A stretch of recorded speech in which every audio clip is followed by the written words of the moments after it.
O título da nossa atividade dessa noite, Não Verás País Nenhum, a Realidade Construída.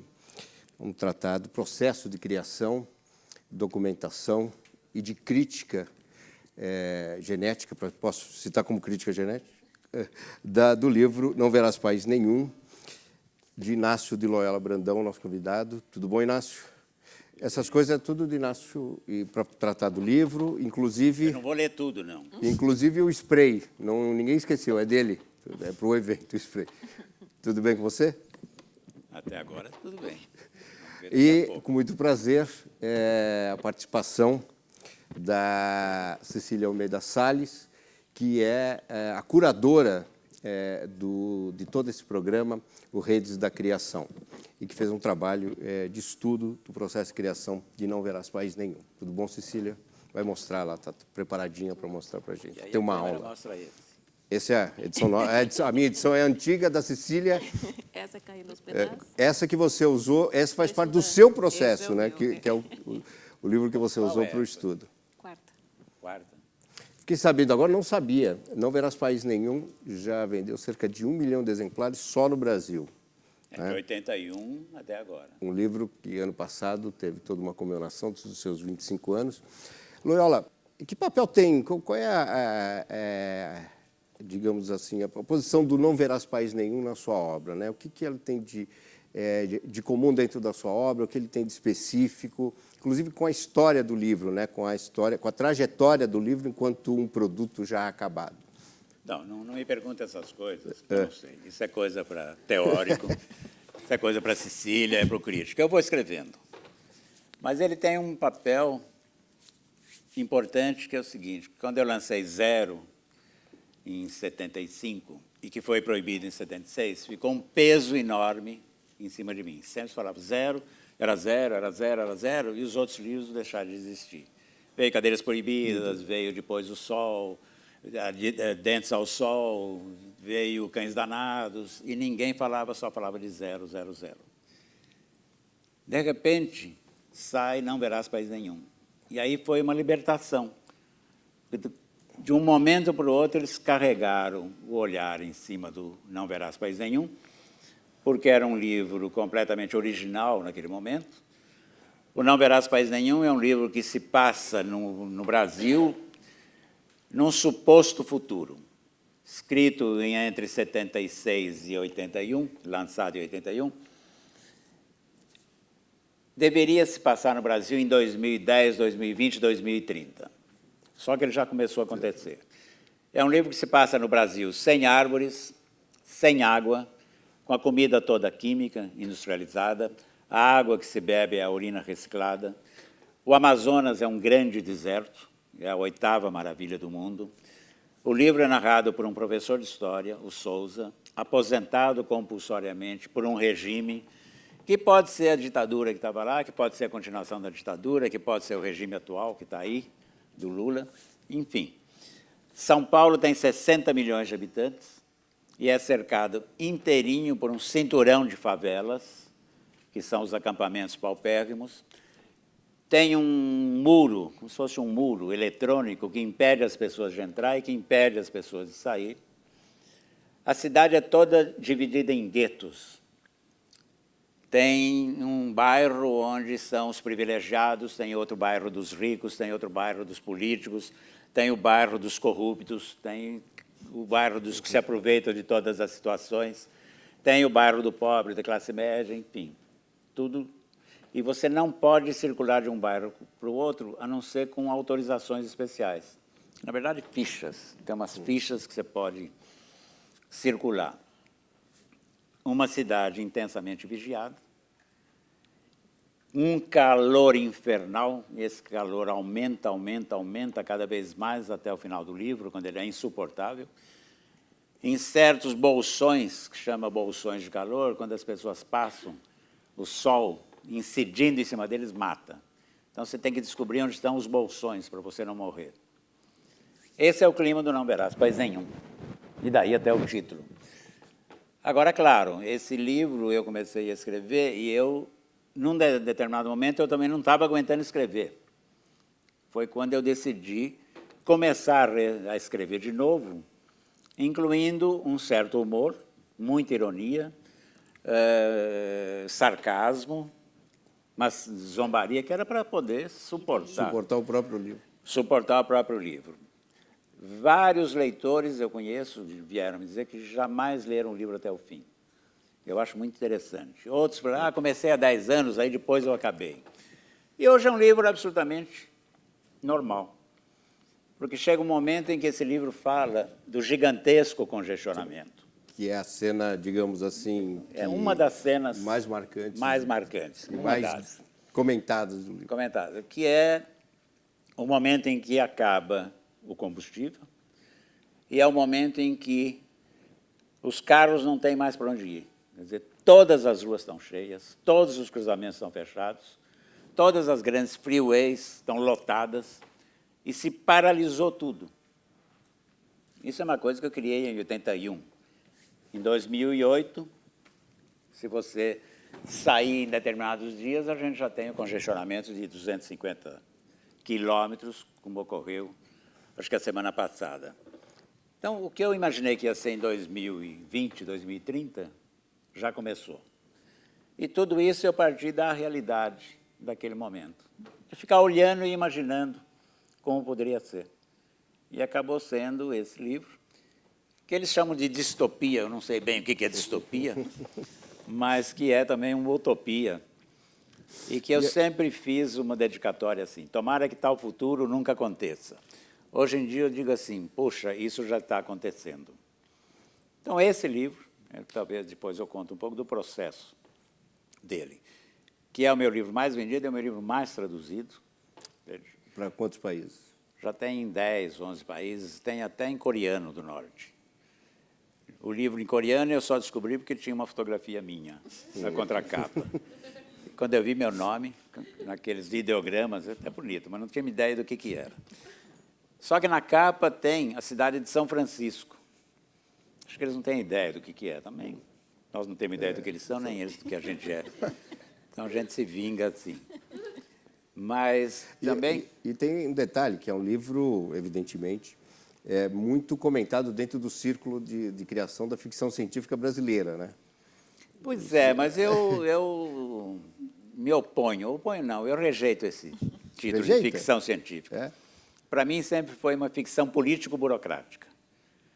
Por causa dessa política burocrática que a gente tem, aí é que a gente chegou nisso. Aliás, só para falar uma coisa, essa edição aqui que vocês estão vendo, sai hoje. Hoje é a 27ª edição que está saindo nesse momento nas livrarias. Quer dizer, é uma nova edição, nova capa e tudo. E tem uma apresentação do Washington Novaes, que é um nome que eu respeito muito. E jornalista especializado em coisas de meio ambiente e ecologia. Se tem uma orelha assim que eu respeitei muito, foi essa. Além das da Cecília, claro. Claro. Aliás, a Cecília também com o Rufato, você também é cadeira cativa na orelha do Luiz Rufato. Cecília, e você? É uma gangue, sabe? É uma gangue? Cecília, o Rufato, eu... E o seu interesse por estudar o processo de criação do Loyola? Você também tem um trabalho organizando, digamos, algumas crônicas dele. Até é um trabalho muito elogiado pelo tipo de edição de organização que você fez. E o seu interesse por tratar do processo de criação deste livro? Bom, na verdade, começou porque eu era né, mesmo professora de inglês e dava aula de redação em inglês. E minha questão era como produzir textos, era essa a minha pergunta, né? E, ao mesmo tempo, o Loyola morou no meu prédio. Então, a minha primeira cena é ele entrando no corredor com uma cadeira na mão. Eu fui lá para o porteiro e falei assim, o que ele está fazendo aí? Não, ele vem morar aí. Eu falei, e eu já tinha lido Não Verás nessa época.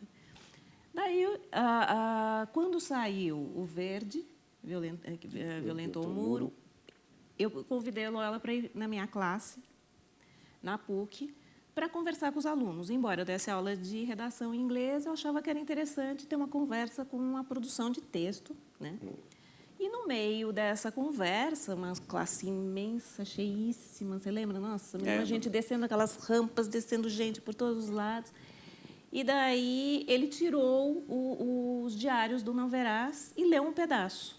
E eu fiquei com isso na cabeça. Da mesma maneira que as pessoas ficam, né, para produzir ficção, eu fiquei com esses diários na cabeça. E quando eu fui fazer o doutorado, eu acabei mudando o tema do meu doutorado e porque eu me lembrei desses diários.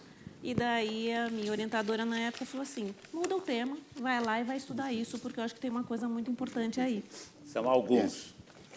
E daí, quando eu encontro aquela caixa imensa na casa dele, foi Agora, daí que era o que ele tinha mais material na época, né? Agora, é muito fácil trabalhar, fazer crítica genética com o Loyola, ou entender o processo de criação dele, porque ele guarda tudo, pelo menos, no mínimo ele guarda, né? Pode ir dentro de uma caixa e tem as fotografias, eu tive o prazer de ver como ele guarda as fotografias, envelope dentro de ano tal, aí dentro daquele ano os envelopes de cada pessoa, ou o ambiente, tudo anotado direito, com a letra dele, que é uma letra difícil de É entender. que quem é muito desorganizado mentalmente é muito organizado por fora. Então, Eva, quando foi para... Eu fiz um programa... Acho que eu cheguei a te mostrar o programa que eu gravei em Minas Gerais com o Loyola, sobre o processo de criação do zero. Ele tinha tudo. Olha, essa aqui é o artigo da agência de matrimônio que me deu a ideia de tal coisa. Essa aqui é a notícia que provocou...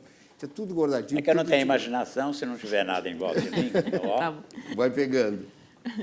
E a Cecília deve ter levado suas. Eu entro com uma cadeira e essa cara brava e antipática. Então, já as pessoas não chegam muito em mim. Depois eu achei Fico que era meio cadeira assim. proibida. Eu achei... Cadeiras proibidas. Cadeiras proibidas. Mas, Cecília, o que a gente faz? Você quer mostrar? eu acho que uma das coisas que a gente... Né, porque o material era tão rico, quando eu abri essa caixa, era tanta coisa, e uma das questões era que não era só verbal, quer dizer, não era um romance feito de palavras. Isso era uma questão... E isso, uma das coisas que até a gente pensou aqui, o que seria interessante mostrar para vocês, né, seria muito dessas imagens geradoras, na verdade, né, da onde que... E até para a gente entender o quanto a gente não encontra um ponto inicial de um livro, né, ou de um poema, ou de um filme, ou de uma instalação, enfim, a gente tem vários pontos iniciais. Isso daí, olha... Eram caixas em que eu tinha 4.000 recortes de jornal, esse tipo de recorte. Nova Estrada ameaça Parque do Araguaia. A luz do sol regula ciclos e sentimentos do ser humano. E daí em diante, 4.000 recortes sobre hidrografia, clima, devastação, poluição, rios E ele desaparecidos. classifica, né? Você classifica. Tem, Classifica. Aquela organização perfeita. Tem saquinhos plásticos. Isso é- Né? Essa é uma das imagens iniciais, né? Que é o- Isso. Douglas. Que, aliás, eu vou começar por aqui. Isso é legal. Um dia eu passei pelo Salão do Humor de Piracicaba e vi esta imagem, esse cartoon de um sujeito chamado Douglas, e que me impressionou muito. Eu consegui lá uma xerox do cartoon, que inclusive já está começando a desaparecer. Por sorte, a Cecília, que também é muito mais organizada que eu, já escaneou, e eu vou roubar isso dela. Isso ficou na minha cabeça. A maioria das minhas coisas nasce a partir de imagens. Então, ficou na minha cabeça. Aí, passa um tempo e eu estou na Editora Abril e fui para a revista Realidade. E a Realidade estava em crise porque, sufocada, esmagada pela censura, pela ditadura militar, estava meio mal parada. Então, eu saí da Cláudia, onde era redator-chefe, fui para lá e, em seguida, eu sairia da Abril. Não tinha nada que fazer. Eu passei um mês sem fazer nada na coisa. Ganhava bem, não fazia nada. Mas um profundo tédio. E uma manhã eu entrei na redação, sentei, nada para fazer, não tinha 2, 3 pessoas, eu pego a caneta e fico assim. Que nem louco, né? E fiz isso na mão. Aí, estava com a mão assim na mesa, passa o Jorge Andrade, que era o teatrólogo, dramaturgo, um dos grandes criadores brasileiros. Ossos do Barão, uma oratória, Vereda da Salvação, depois fez novela. E o Jorge era o homem encarregado dos perfis, na realidade. Foi um grande perfilador. Existe essa palavra? Né? Não sei. O Jorge passa, olhou e disse, o que é isso? Um furo na mão? Aí olha a cabeça das pessoas. Aliás, o Jorge já tinha lido o meu livro Dentes ao Sol, que é um livro meu que se passa em Araraquara, um dos meus livros favoritos e um grande fracasso meu. Sabe? Fracasso de crítica e fracasso de público. Mas eu adoro esse livro. E ele, inclusive, me recomendou tirar um trecho do livro, que eu tirei um trecho do livro, foi ótimo. Aí o Jorge olhou e falou, o que é isso? Um buraco na mão? Um furo na mão? Eu falei, Jorge, um furo na mão. Como é que aconteceu? Eu falei, eu vim no ônibus, estava segurando lá naquele galvão. Começou a coçar, e eu fui tentando coçar, coçando. Quando eu cheguei aqui, entrei na Abril, olhei e era só uma pelezinha. Aí eu fiz assim, a pele saiu e ficou esse furo. Ele falou, nem o Pitangui faria um furo tão bonitinho como esse. Toma cuidado, porque aqui na Abril estão demitindo quem tem furo na mão. Falei, tá bom, vou esconder. Criação nasce assim, fica 2 num jogo. Fui para casa na hora do almoço. Estava casado com a Bia, minha primeira mulher, que é uma pessoa sensível, interessante, inteligente. E entrei, sentei na mesa, a Bia falou, o que é isso na mão? Eu falei, um furo. Ela falou, um furo? Eu falei, como é que foi? Olha, eu estava lá na Abril, de repente olhei, um furo na mão. Ela falou, olha, toma cuidado, porque aqui no prédio estão despejando quem tem furo na mão. Eu falei, mas por quê? A Bia é psicóloga. Não, hoje é uma grande cozinheira. Tem um espaço gastronômico aqui na Barra Funda, onde faz coisas maravilhosas. Se eu soubesse, eu não tinha separado. É uma grande amiga minha ainda. E aí, ela falou, olha, quem tem um furo na mão é uma pessoa diferente, as pessoas diferentes incomodam. Sabe, sempre você nunca sabe o que esperar, você não sabe o que falar, você não sabe o que vai acontecer. Aí, passou um tempo, um terceiro episódio. Aí eu morava em Perdizes e no meio de uma quadra tinha um ipê, muito bonito, devia ter uns 60, 70 anos. Na floração era um ipê amarelo, ficava aquela copa amarela maravilhosa e depois caía aquelas flores e enchia a calçada. E esse ipê começou a secar e morreu. Obrigado. E ninguém entendeu bem, porque todo mundo gostava muito daquela árvore. E a uma certa manhã, eu ia sempre à padaria, eu acordo muito cedo. Eu ouvi uma conversa, o padeiro estava contando para 2, 3 pessoas que todas as manhãs, quando ele chegava às 5, a padaria abre cedo, a velha, ali de uma casa no meio, 67 ou 76, estava regando o pé do ipê. Aí o pessoal disse, mas tudo bem, regar, está ajudando a árvore. Não, até quando chovia, ela regava o pé do ipê. E aí já foi meio estranho. Conseguimos com que uma professora do Departamento de Botânica da USP mandasse um técnico que fez uma biópsia, vamos dizer, da árvore, recolheu uns fragmentos e concluiu que a árvore tinha sido envenenada. Fomos à mulher em comissão e perguntamos direto, né? Ela nos atendeu, era uma senhora, uns 45 anos, classe média, de posses e tudo, uma casa bonita. E falou, olha, investigamos e o ipê foi envenenado. Por acaso, a senhora, porque a senhora foi vista regando e tal, falou, claro que fui eu. Falei, mas por quê? E a frase que ela disse me espantou, e até hoje eu tenho a frase na cabeça. Porque essa maldita árvore sempre sujava a minha calçada com essas flores desgraçadas. Se a árvore é maldita e se a flor é desgraçada, alguma coisa está acontecendo no mundo. E eu fiquei com essa frase na cabeça. E anotei, porque eu ando sempre com uma cadernetinha para anotar coisas. E aí, anotei essa frase e ficou. De repente, essa frase na cabeça. De repente, essa imagem voltou. E mais um caminhão, né? Não quer? E aí... Ainda o caminhão. Exato. E aí, virando uma revista, eu descubro uma imagem que também me impressionou muito, que era um caminhão carregando toras. Ele vai pôr. Era um anúncio da Ford. Esse foi Era um anúncio. Isso era um anúncio da Ford para mostrar a potência da Ford, devastando.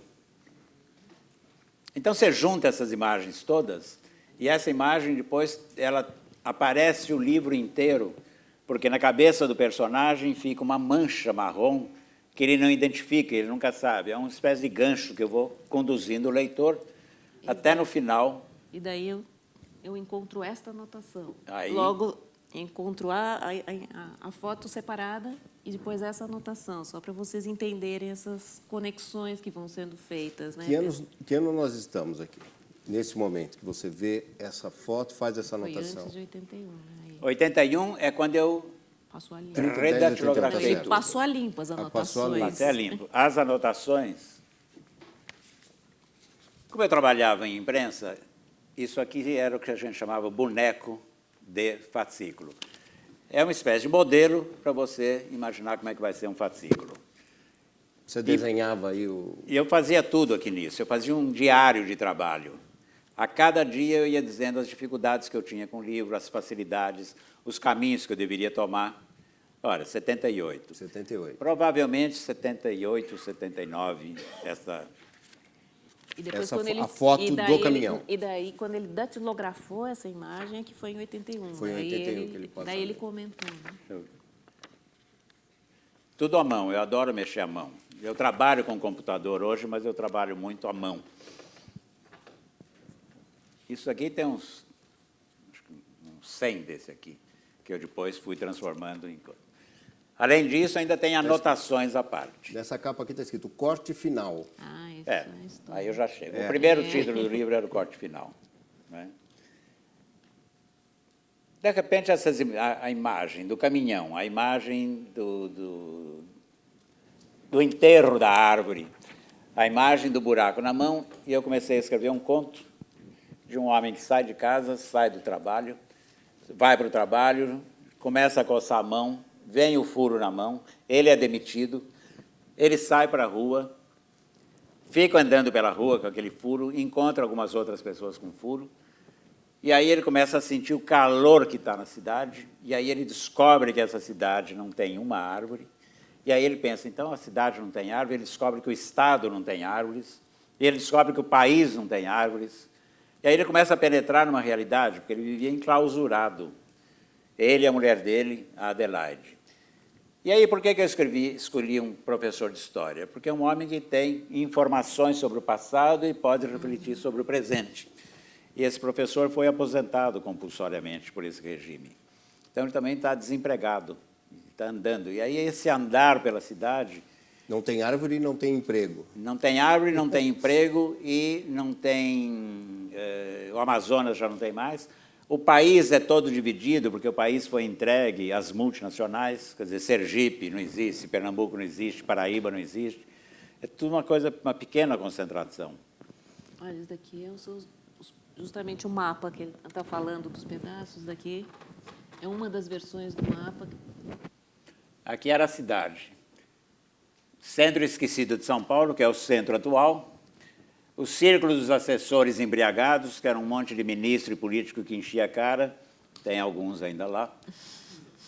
E aí, cada um desses era guetos. Essa é a mais completa, essa é a versão mais completa do mapa. Ele ia evoluindo, conforme eu ia enlouquecendo, e o livro ia enlouquecendo, eu também ia acrescentando. Os acampamentos paupérrimos. Os acampamentos paupérrimos ficam lá em volta da cidade, fechados. E tem grandes ventiladores para tirar o mau cheiro que vem dos acampamentos paupérrimos. E aqui está vendo, todo mundo fica isolado. E tem o isolamento, né? O rumo ao isolamento. E tinha o isolamento, que é onde eles colocavam as pessoas, isolavam as pessoas muito rebeldes, as pessoas que pensavam, as pessoas que questionavam, e iam todas para esse canto. Se você olhar São Paulo hoje, o que é Alphaville, senão um gueto? que é a Granja Julieta, o que é a Granja Flora, se não guetos? O que são as favelas, se não guetos? Fechado, você não entra. Não é permitido que a gente entre. E também, para eles saírem, é complicado.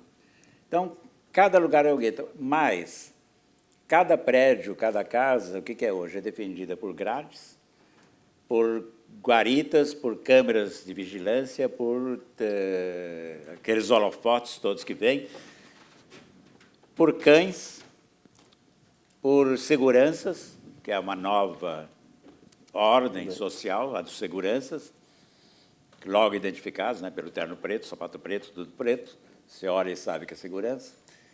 Então, isso tudo que está aqui, no fundo, é essa cidade que está aí. Nós já estamos com um prédio que você está discutindo aqui, justamente isso que você está falando, da formação da cidade, né, como era.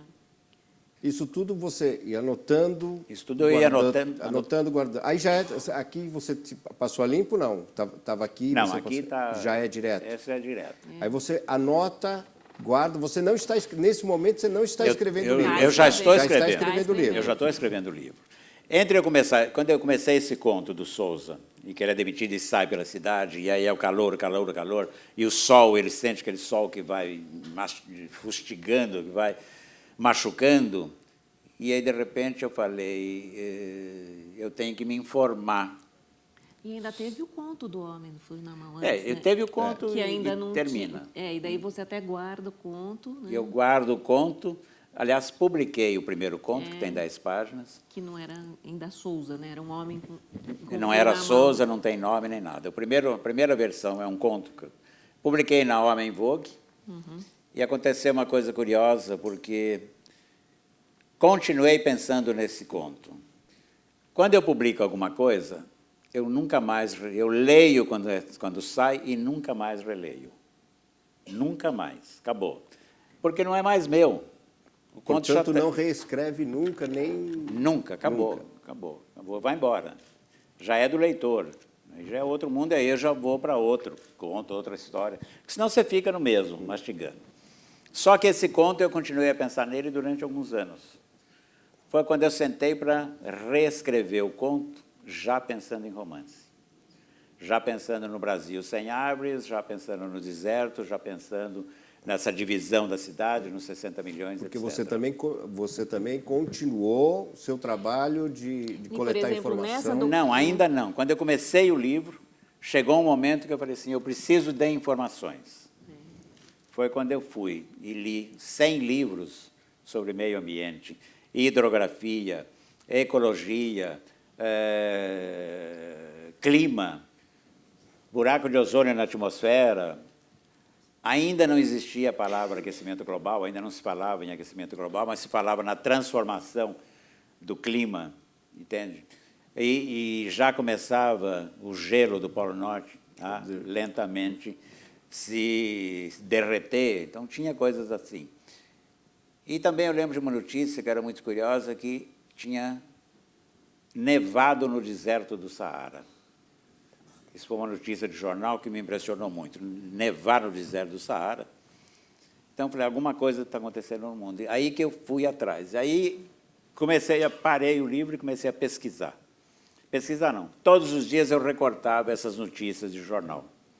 Tudo que falava de devastação e poluição.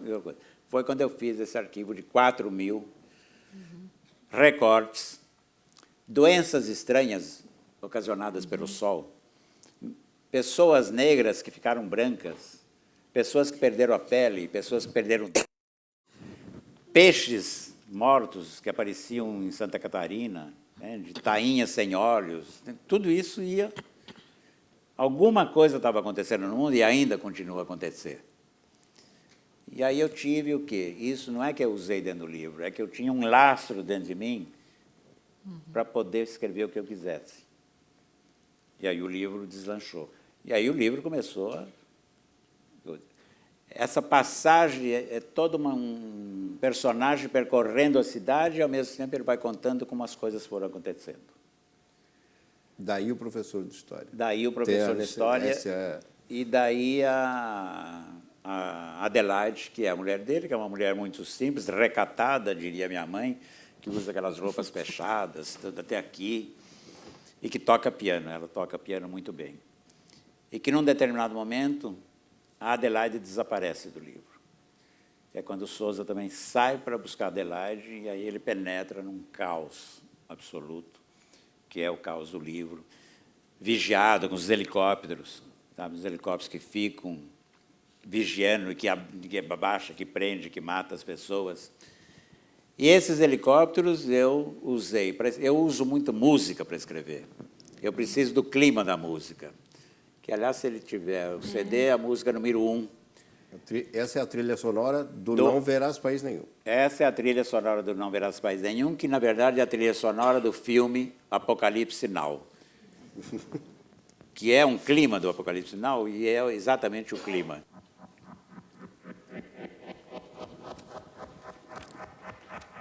Aqui é um... É uma anotação que ele fez sobre essa música.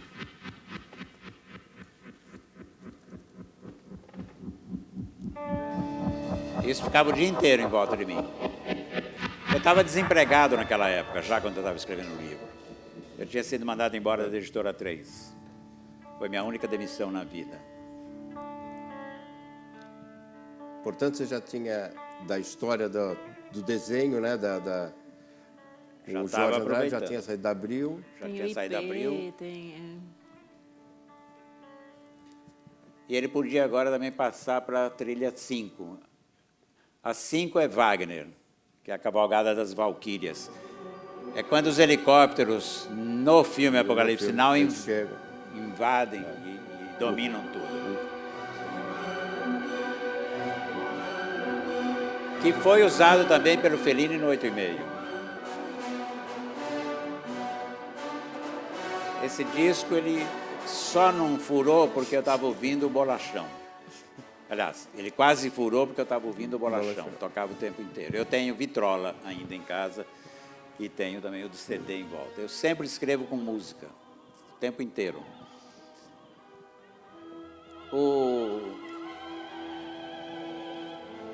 Naquela época, eu já previa essas nuvens de helicópteros que a gente tem em cima da cidade hoje em dia, com um tráfego aéreo cada vez mais maior. complicado. Cidade com maior tráfego aéreo. Cidade com maior tráfego aéreo do mundo. Só que aí eu usei o contrário, aí eu peguei isso como um elemento de vigilância. O que a gente faz quando você escreve um livro? Aproveita tudo. Não recua diante de nada. Não existe absurdo. Entende? Por quê? Porque quando você escreve, você tem que fazer o leitor acreditar que aquilo que você está escrevendo é a verdade. Se você consegue isso, aí você foi bem-sucedido. Se o escritor tivesse medo do absurdo e falasse, não, ninguém vai acreditar, ficasse pensando em verossimilhança, inverossimilhança, imagine aquele escritor lá atrás, que no começo do século passado, escreveu um romance em que, na primeira linha do romance, o personagem acorda transformado num inseto, numa barata. Metamorfose do Kafka não teria sido nunca escrito. E é um romance fundamental na literatura moderna. Entende? É nascimento do romance moderno, em parte. Lá está no Moby Dick, está no Flaubert, mas também está no Kafka. Hoje nós acreditamos que aquele personagem se transformou numa barata. E passa o livro inteiro transformado numa barata. E a gente acredita. Por quê? Porque ele tem tanto talento, tanta genialidade. Então, o que a gente tem que fazer? Escrever, tentando convencer o leitor de que isso que está escrevendo é verdade.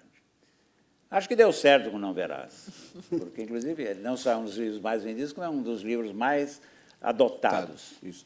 Inclusive pelos cursos de geografia. Eu já Cursos de geografia? Por quê? Pergunta para o professor. Pelas provocações do livro. Pelas Cecília, provocações. conta essa história, se você puder revelar, tivesse lembrando do impacto de abrir aquelas caixas, né? O que é que você fez? Aí você organizou. Conta essa história, esse trabalho arqueológico que você realizou. É um susto, né? A primeira reação minha foi um susto total, porque eu não... Como fazer essas conexões, né? Então, eu passei assim, uma noite em claro com uma amiga minha que tinha visto um pouco da caixa e era professora da USP de semiótica. E ela me dizia assim, nessa noite, foi a noite do cometa Halley, lembra? Do cometa que não veio. Eu fui para Atibaia, depois que eu tinha visto. Anticlímax total, né? Total. Que nem o bug do milênio também, anticlímax total, nada acontece. Mas para mim foi, viu? Porque eu acho que eu vi, depois, porque com essa caixa, porque a minha vida mudou radicalmente depois que eu comecei essa pesquisa, né? Eu fazia uma coisa, passei a fazer outra totalmente diferente. Então, essa caixa foi a minha mudança de vida. E ela falava assim, não, você tem que ir para a semiótica. Eu falava, não, eu não vou, eu tenho preconceito, eu não posso ir para a semiótica, eu tenho problema com semiótica. Eu falava, você tem que ir, porque a questão era essa, era como fazer essa relação de imagem, som e palavras, né? E, para mim, isso daí era um fascínio, né? Então, daí a primeira coisa foi tirar cópia de tudo isso, entregar de volta para ele, eu me lembro. Que dá medo ficar com isso. Mas, claro, ele me deu um material do zero, eu fiquei com medo. Depois, as fotos, tudo ainda ficaram comigo um tempo, para eu ficar, naquele tempo não tinha tudo tão fácil de escanear, tudo, de ter a imagem ficar tão perfeita, né? E daí era um trabalho de sentar no chão e começar a ver conexões. E como é que você faz? Por exemplo, a gente tem esses bilhetes, né? Quando você lê... Fala do seu trabalho, mostra para a gente o seu trabalho. Daí né? Você pega um bilhete... tentar fazer conexões, justamente. Então tem a música. É só essa música? Não. Daí tinha um setor de músicas, então eu começo a fazer. Então, junto tudo que é de música. Tinha também diferentes versões de segmentos, né? Que ele não chama de capítulo, eram segmentos, diferentes versões. Então, daí primeiro era juntar. Essas são as mesmas do mesmo segmento. Daí eu ficava ali no chão. Bom, esse é do mesmo segmento. Olha, então, essa anotação... E o que você procura com essa leitura? Eu estava procurando o modo de construção do pensamento. Como que as coisas passam a ser construídas. Do pensamento, não necessariamente da escrita literária. Não, da escrita literária. Quer dizer, esse pensamento, como que isso que não existia antes passou a existir. Na verdade, é isso. Era um objeto que não existia, mas existe. Pesquisa. Existe rascunhos, diferentes versões de rascunho. Existe a foto que foi... a música, mais os mapas que eram feitos. Então, ia juntando. Daí, como formar isso? Foram 4 anos de pesquisa. Né? 4 anos? Foram 4 anos em 3 anos. 4 anos de pesquisa. Mais isso que você teve na mão. E mais... que é verdade, as anotações todas. Isso aqui é a datilografia das 774 anotações que eu fiz. Na cadernetinha, em papel qualquer, em caderninho, em bloquinho, em guardanapo, em toalha e tudo dentro. As coisas eu ia anotando, eu não sabia onde eu ia colocar. Há uma anotação. Tem de haver o nascimento de uma nova espécie vegetal que resista a esse sol, que se alimente dele para se tornar uma nova árvore. Essa folha verde, se não for miragem, representa um novo tempo. Gosto do cheiro de folhas podres. Cheiro que se conseguiu reproduzir artificialmente. E aí depois a gente fala do cheiro. Me inquieta a impossibilidade de solidão. Estamos o tempo todo cercados de pessoas que gritam e falam. Isso, mais do que nunca, é verdade em São Paulo. Né? Hoje você não consegue mais estar só, você está sempre cercado. O grande baile da Mata Virgem, fantasias e cheiros, lança perfume com essências de madeira, cedro, jacarandá, sassafrás. Depois do plantio do pinos, a terra não serve para mais nada. Isso é verdade. O pai da Bia era um agrônomo, meu sogro, e ele dizia, depois que você planta pinos muito tempo numa terra, essa terra está destruída. Você só vai plantar outro pinos. Esperança. Cada personagem tem um tipo de esperança. Não se preocupar com a estrutura, porque também se eu fosse preocupar com a estrutura do livro, que depois eu descobri, aí você fica louco. Então você escreve de um jorro só. E assim vai, aqui estão 700, que tudo foi para ela. Na verdade, eram 3 tipos, né? Era o que eu chamei, isso que são as Essas anotações. 774. Depois tem o diário geral, que era o que eu chamava de diário geral, que era justamente dia por dia, aqueles comentários que ele fazia. E um que eu chamei um diário anterior, que é esse que ele explica mais ou menos de onde a partir do dia que ele resolveu fazer o diário mesmo, ele fez uma retrospectiva. Então, era do conto, daí ele incluiu o conto, esse conto que foi publicado, está lá incluído, com algumas anotações, o que ele mudaria naquele conto, e daí que foi se desenvolvendo. A chave disso é fazer conexões, é observar com a intenção, e depois você organizar o que você está vendo. Então, assim, tem um setor que é construção de personagem. Então, eu começava, personagem está aqui, o Souza, tá. Juntava, eu ia juntando tudo que era construção de personagem. Que é muito esparramado. Tudo né? esparramado, Isso daí não tem ordem, né? Por exemplo, construção do espaço, né? Quer dizer, então, eu estava juntando tudo da cidade, como a cidade é construída. Agora, recentemente, eu encontrei, olha, dentro de um parágrafo, isso que era quase que um grande propósito do livro. Tá vendo? O sublinhado era meu já, esse sublinhado. Você vê que no meio de um parágrafo, eu percebi que isso era importante, porque era meio uma das horas que ele colocava o que eu quero desse livro. Claro que são várias coisas que se quer de um livro, mas isso era uma coisa, não é um livro profético do que virá a ser, mas sim um livro sobre o que pode vir a ser. Então, daí você vê que na hora que eu sublinhei, eu sentia que ali tinha uma coisa que era importante. Então, isso é o jeito da gente ir percebendo as buscas da pessoa, né, temáticas e até de recursos literários. Essa né? é a chave que eu tive. Porque Em se que você não momento souber, você você não escreveu pretendeu, isso? eu pretendo isso Isso com o já é livro. no meio Aí do você vai. projeto. Isso já é no meio do livro, No já meio do no meio do processo, Já no processo. meio. de escrita. Isso é... Então, você escreveu, quer dizer, ele está... É praticamente uma luz vermelha que ele se acendeu. Não faço um livro profético. É uma luz vermelha. Que eu não queria isso. fazer. Você não queria. Por que você teve que se dar este recado? Porque alguma coisa em você, na hora que você está... porque eu Teve acho... aquela conversa com o Enfio, não tem? Que você anota que você tinha conversado com o Enfio, ele tinha dito que tinha que ser um livro forte, mas que não podia ser, obviamente, forte também. Tem um monte de... Né? Tem uma série de dados que eram... Porque me parece uma frase para ele relembrar Porque que é isso saiu muito dessa perigo, conversa. não faça isso, perigo, não faça isso. Uma vez eu me dava muito com o Enfio e um dia na casa dele, conversando, eu tinha começado a fazer o livro e falei, e aí é que veio essa coisa assim, profético? Não. Não. Do que pode vir a ser, aí é diferente, do que pode vir a ser. Então, isso talvez possa acontecer. E aí foi onde eu encontrei, o livro já estava andando, eu não tinha o final. Isso é um Não tinha protocolo nada, do eu não livro. sabia nem para onde eu ia. que surge... Coloca né? um protocolo e no tem livro. vários desse tipo, né? Quer dizer, não quero usar gíria. Lembra, quando ele toma a decisão já quando o processo já está andando há um tempo, que o tempo vai avançar, quer dizer, ele vai começar mais adiante no tempo, que é na hora que decide que a última árvore já tinha sido cortada, por isso que deixa de ser o corte final, o nome do livro, e o corte final vira um documentário no livro. Então, isso é uma decisão super importante que faz rever muitas coisas que já tinham sido escritas.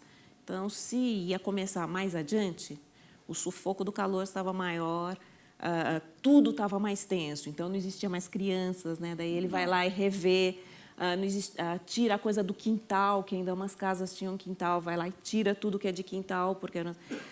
Outra decisão, para a gente ver como são várias tomadas de decisão, né? Não quero uma data definida, então para ser a qualquer, né, para não ter, então vai lá e tira todas as questões de era da loteria esportiva que você achou que não ia ter mais, né? Depois gíria era então a gíria data o livro. Então eliminei tudo que era gíria. Daí isso faz rever, né, muita coisa que já tinha sido produzido e são coisas que, como eu digo, o livro pode ser tudo no começo, são tantas possibilidades, mas, de repente, começa a ganhar algumas linhas que ganham consistência. Então, quando fala assim, não, isso do tempo adiante é uma coisa que é o que eu quero. Tá. Gera uma série de alterações, mas, ao mesmo tempo, uma série de decisões já são tomadas a partir desse critério que se sustentou, parece. Né? Ali, tudo que estava móvel no começo, de repente, algumas coisas se sustentam, né? E, Loyola, por que você sente a necessidade de escrever o recado para você mesmo? Por quê? Porque a minha memória é muito ruim. É porque é uma mania de anotação e de... Isso eu não acredito que você tem mania de anotação, nós estamos vendo. É uma coisa para que eu pense sempre nisso. Quer dizer, tem várias vezes, isso aí tem várias vezes. Tem vários, depois. Para que isso fique na minha cabeça. A mesma do Não, profético, coisas não. diferentes. Coisas diferentes. Mas muito Mas nesse você mesmo deixa sentido. onde? Eu estou trabalhando aqui, para você Está ver... no caderno, está em papel, está tudo coisa que fica pelo Então, chão mas você tem que afora. ter acesso o tempo todo a Não, essas aí vai coisas. ficando na cabeça. Aí eu escrevo de novo, aí eu lembro que eu já tinha escrito aquilo. Entende? É uma coisa de reforço. uma coisa de reforço, para que eu não perca muito o rumo. E depois, quando você dá uma parada, né, você relê as anotações que ele falava, ele anota isso, que ele relia, porque era uma maneira de retomar o clima do livro, às vezes, quando estava fazendo outro trabalho, né, que tinha Porque às que- vezes eu viajava, porque ia fazer uma palestra em algum lugar, quando voltava eu relia tudo. Como eu sempre releio o que eu escrevi, quer dizer, o que eu escrevi ontem eu releio hoje. Porque quando eu estou escrevendo, eu faço assim, eu pego uma curva ascensional. Quando chega lá, eu paro. Eu tenho maior vontade de terminar aquilo, mas eu não termino, porque eu fico a noite inteira louco para sentar de novo para retomar.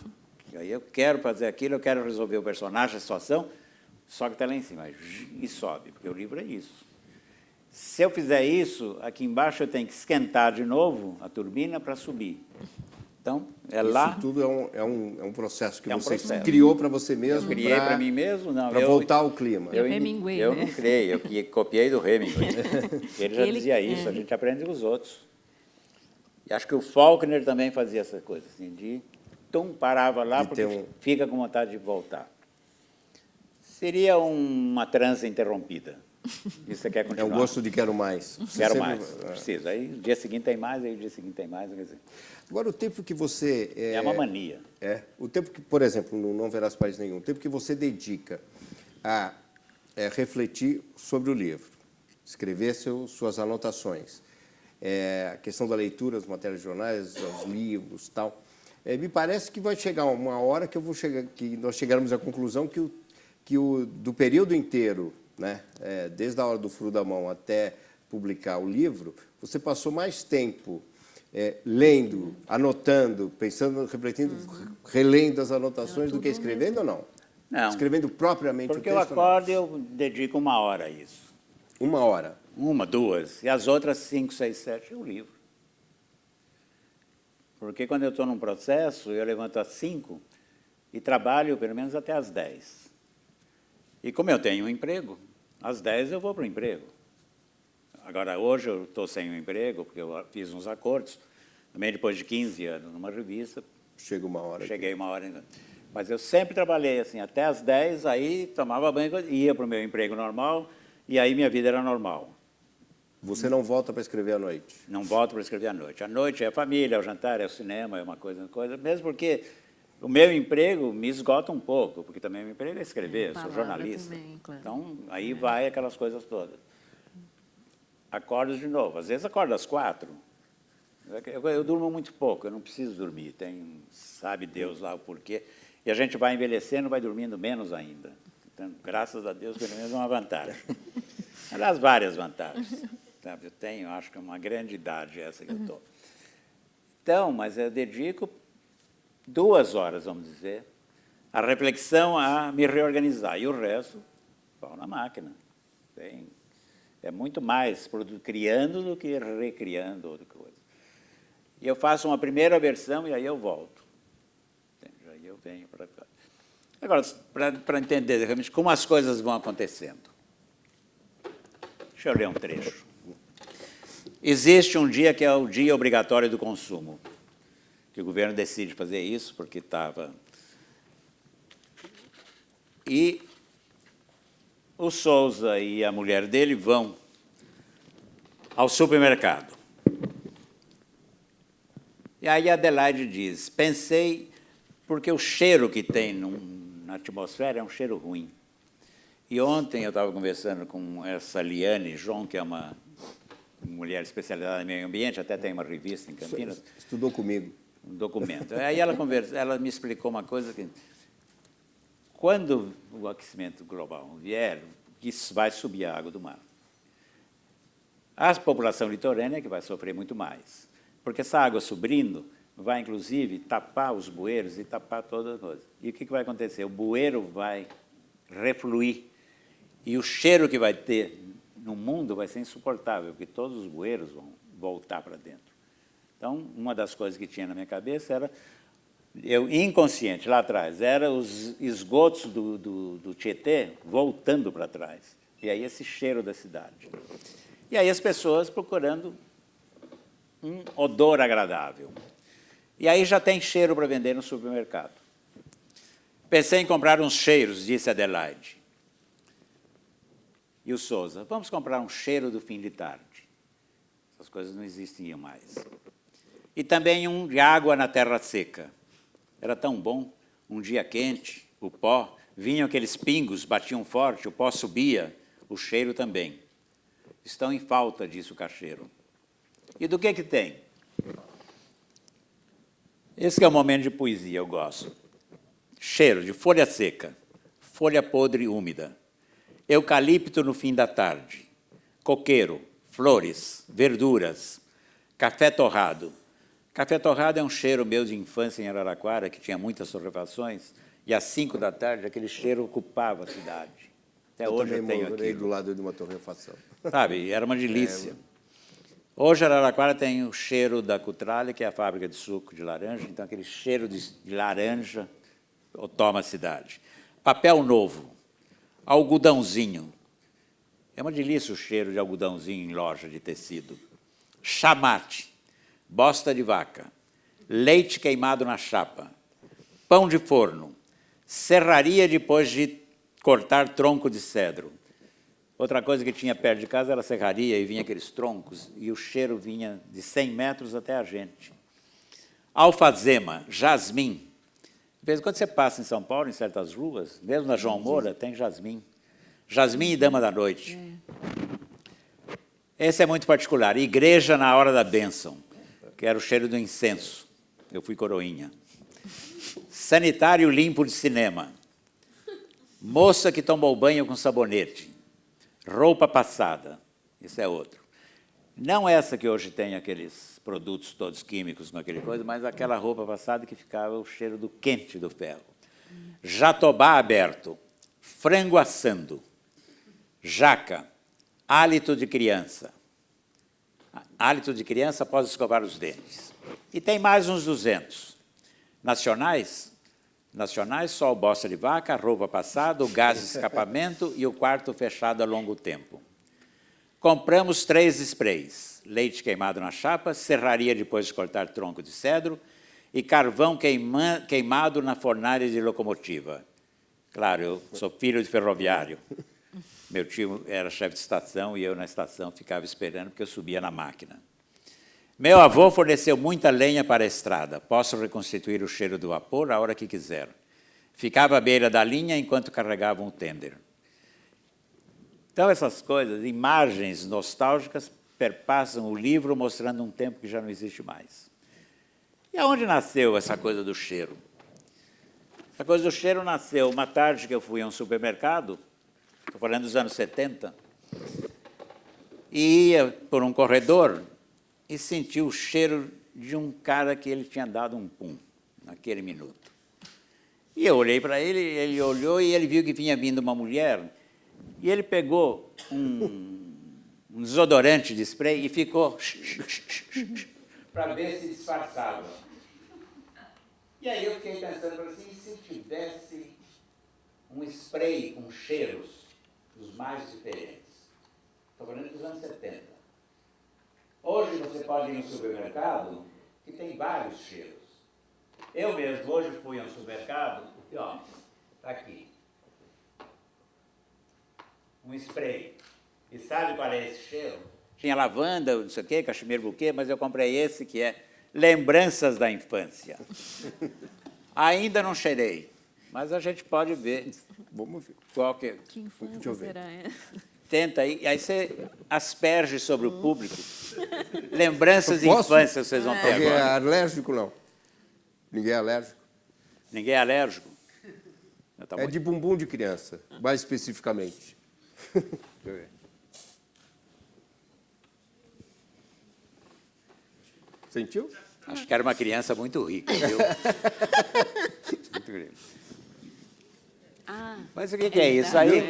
É, né? é aquele de fralda. Cheiro de De fralda. fralda, Já vai exatamente, pra cheiro tudo. de fralda. O que quer dizer? Chegou? Talco. Tal. Perfeito, é talco. Talco Ross. Talco Johnson. É, tal. O meu é mais antigo, né? É Ross. O que quer dizer isso? Que a literatura vai na frente da vida. Isso, que foi publicado em 81, já previa o lançamento disso. Acho que os produtores leram o meu livro, basearam. eu devia ganhar um royalty em cima Mas disso. agora, o que é interessante é que no livro é uma ironia. Claro. É uma absoluta ironia. Cinismo, Claro, cínico, até cínico. É uma ironia, né? Então, digamos, como essa coisa do valor, né, que as coisas têm, elas se transformam. E assim você vai formando o cotidiano do romance, é essa a história. Você vai formando com E a tem- própria e tem realidade uma coisa da transfigurada. hipérbole, né? Transfigurada, exatamente. Transfigurada. Essa hipérbole que vai aumenta, né? Aquilo que podia ser um sinal ali pequeno, exacerba, né? Aumenta, aumenta, aumenta, aumenta. E aí, quando eu falei do absurdo, eu penso numa coisa. Lembra em maio, foi do ano passado, quando o PCC começou aqueles ataques?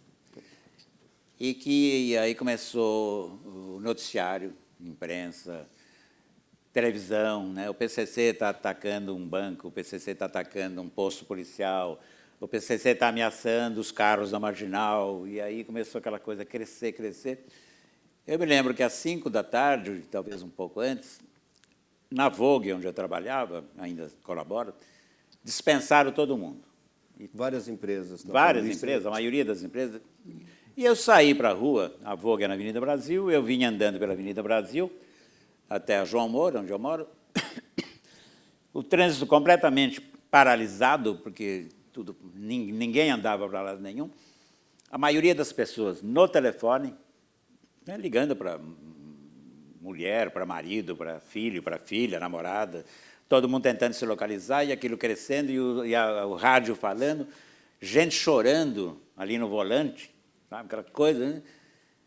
E eu fui olhando, passando aquilo, andando a pé, e fui para casa.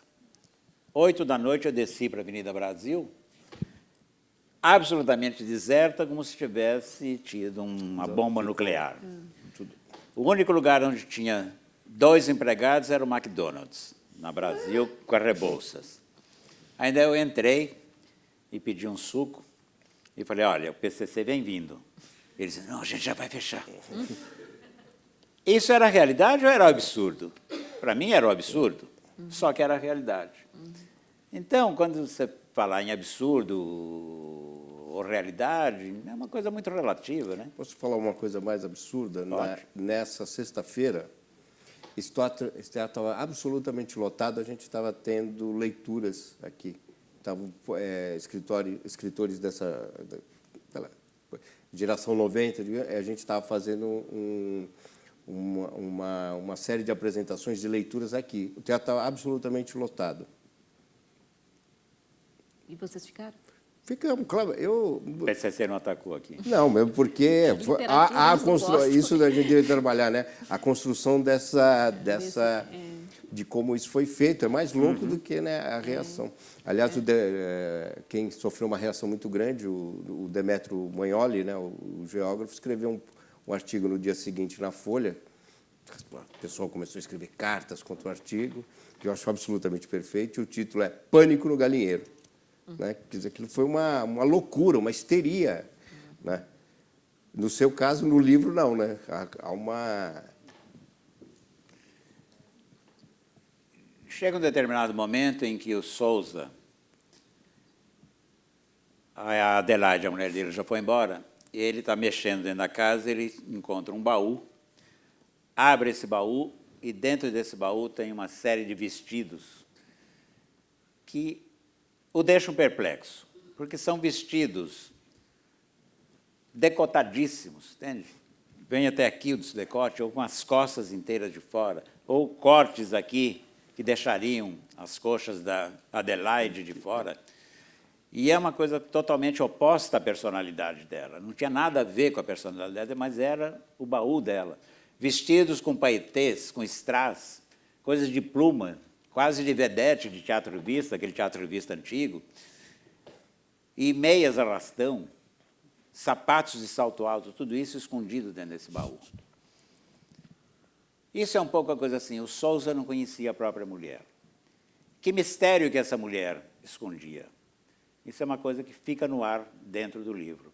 E eu deixo de propósito, porque cada leitor é que vai poder imaginar o que ele quer criar em cima desse personagem. A minha ideia há alguns anos, isso foi dado até uma vez que eu estava numa escola e uma moça falou assim, você nunca pensou em escrever um livro contando a versão da Adelaide? E eu tenho isso há muitos anos na cabeça, não sei se vou fazer ou não, porque eu já estou em outros projetos, mas Adelaide indo embora e ela olhando de fora. Nasceu aonde? Nasceu na minha infância, esse baú.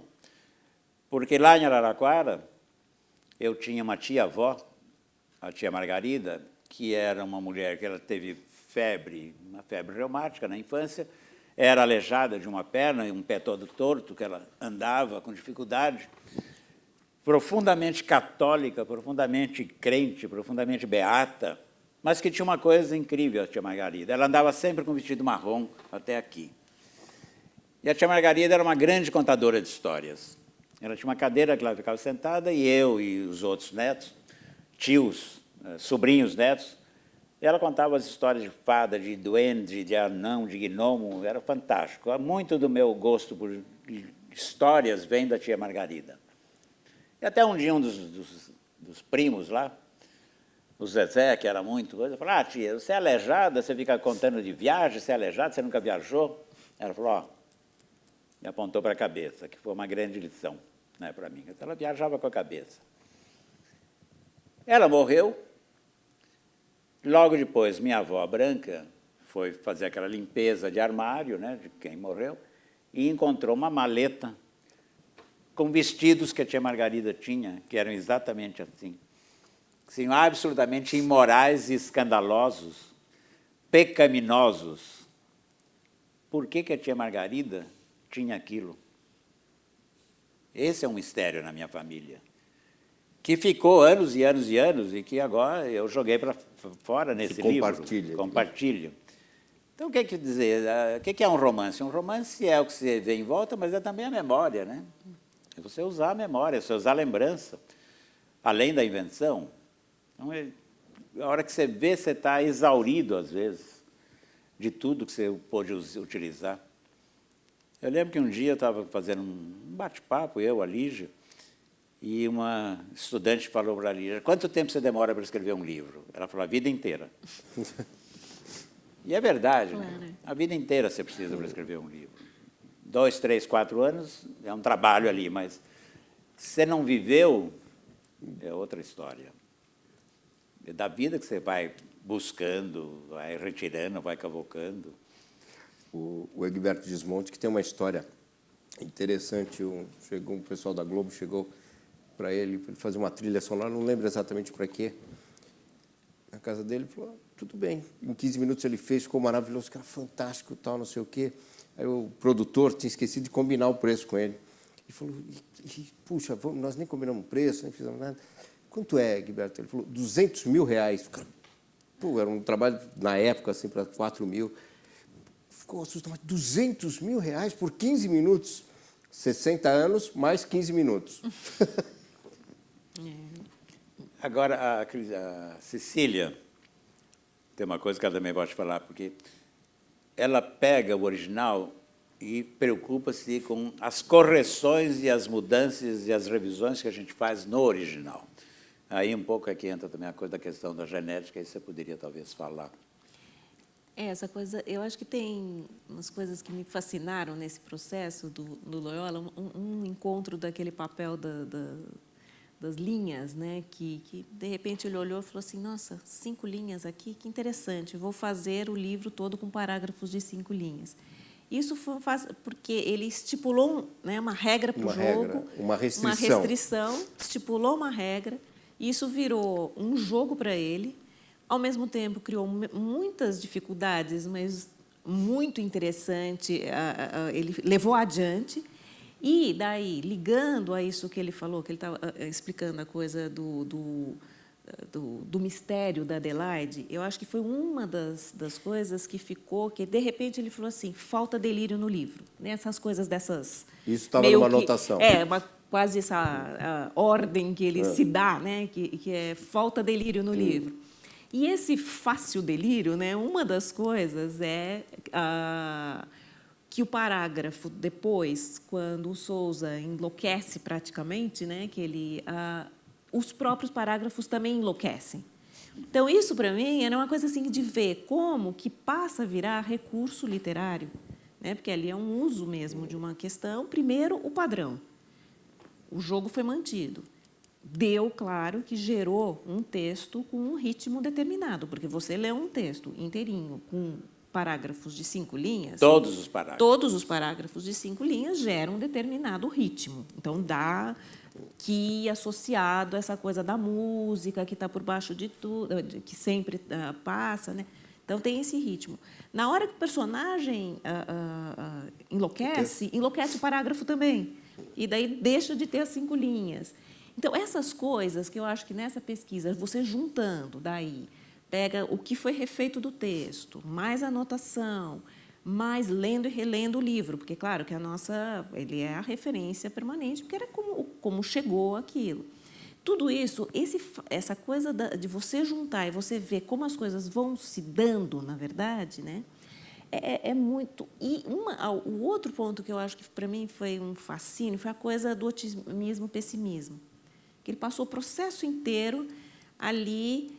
e eu fazia anotações, eu punha otimista, pessimista, sabe assim? Era uma coisa, eu falava assim, onde que ele está nisso? Porque, na verdade, ele está construindo uma cidade que está se destruindo, né? É uma cidade ficcional da destruição, né? Destruída. E, então, era uma coisa altamente pessimista, se você for pensar, né? Ao mesmo tempo, ele lutando pela sobrevivência do homem, porque ele falava assim, mas eu acredito no homem, como que eu fico nisso, né? Então, eu comecei a ver, eu tinha assim, uma série de coisas que eu fui pondo como otimista, outra como pessimista, de anotações, eu estou falando, né? Como que fica... E, de repente, ele encontra 2 recursos literários, que é, né, o broto, né, e que é recurso narrativo mesmo, e a chuva, o vento pressagiando chuva. Daí ele fica, como que eu vou colocar isso? Se eu coloco, daí ele testa lá nos textos. Se eu coloco no mesmo segmento, no mesmo parágrafo, vai ficar muito óbvio. Mas, ao mesmo tempo, daí testa, relê e lê, daí tira. Daí, não, eu vou pôr separado, mas está muito separado, mas então, enfim, junta com a anotação falta delírio... E você está dizendo que tudo isso são exercícios de escritura. Exercícios que eu chamo de uma hipótese literária que está sendo levantada. Assim como o cientista levanta hipóteses Então, e vai testando... tentativa e erro, essas isso, coisas. Ali está... Ontem eles falaram, né, para a criação do método também da oficina, né? E ali vai sendo testado aquilo. Vale a pena? É bom? Não, está junto, então. Não, mas junto é demais. Não, mas separado. Mas separado, será que o leitor vai perceber? Isso também é uma outra questão importante. A relação com o leitor durante o processo. Portanto, o leitor está presente. Está presente sempre. É um né? leitor hipotético. Hipotético, eu não sei quem é. Então, isso, por exemplo, daí você junta com falta delírio, né? Então, daí fica essa coisa de... Pode ser que aquilo foi visto, pode ser que a chuva veio, ninguém sabe, né?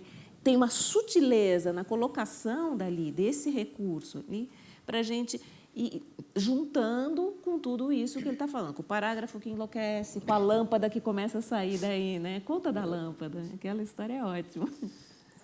Mas deixa eu engatar no teu, antes da lâmpada. O que ela contou é o final do livro.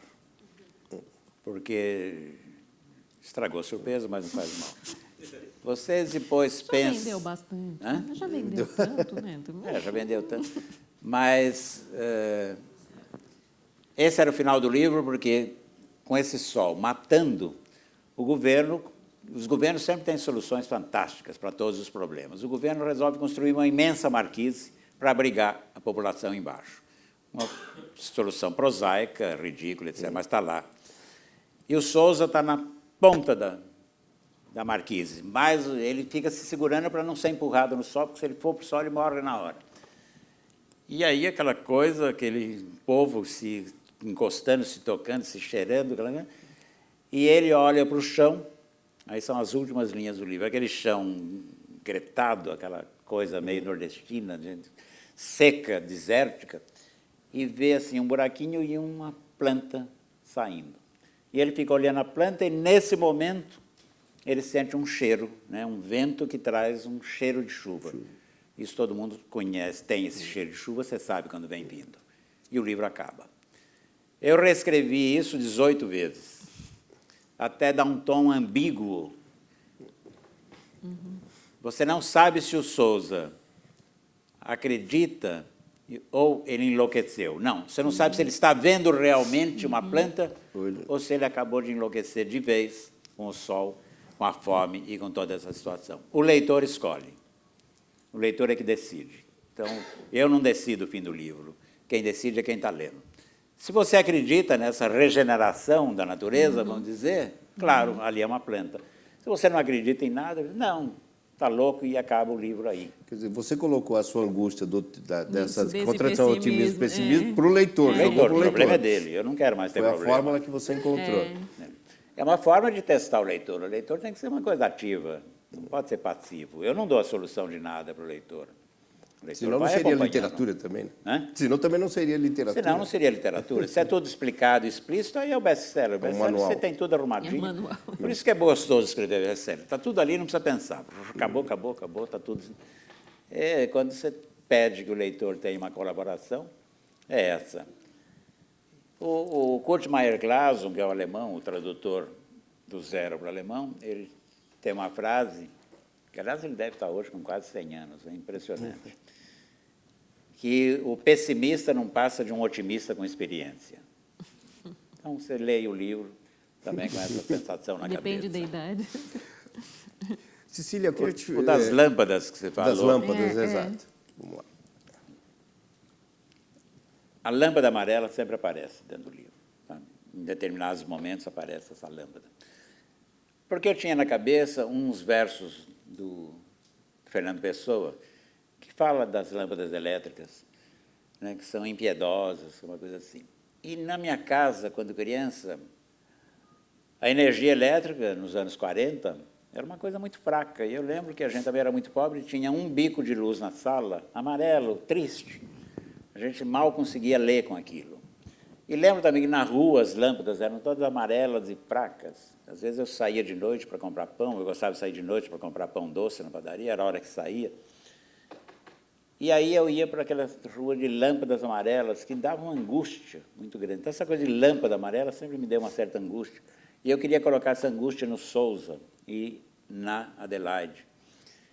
E aí eu vou fazendo um jogo todo em que essas lâmpadas amarelas acabam sendo a cabeça de crianças.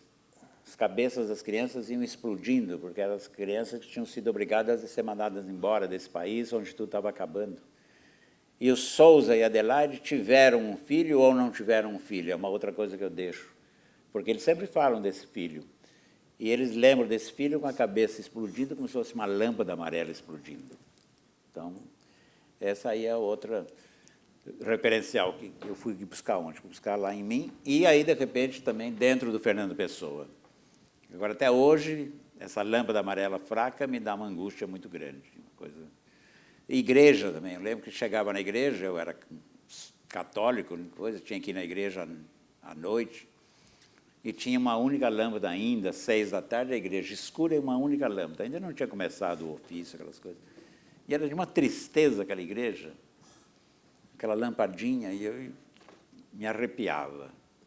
Então, tirei o arrepio de mim, colocando o livro. Literatura é terapia, né? Literatura é vingança contra as condições que a gente tem de vida. Mas, Cecília, a gente está para encerrar e eu queria que você dissesse também, se revelasse, assim, que o Loyola falou das várias angústias, né, ao escrever esse livro. Qual foi o momento chave para você? Você já está com eram 4 caixas, né? É isso que ele falou? Mais. Você está com aquele material, viu tudo.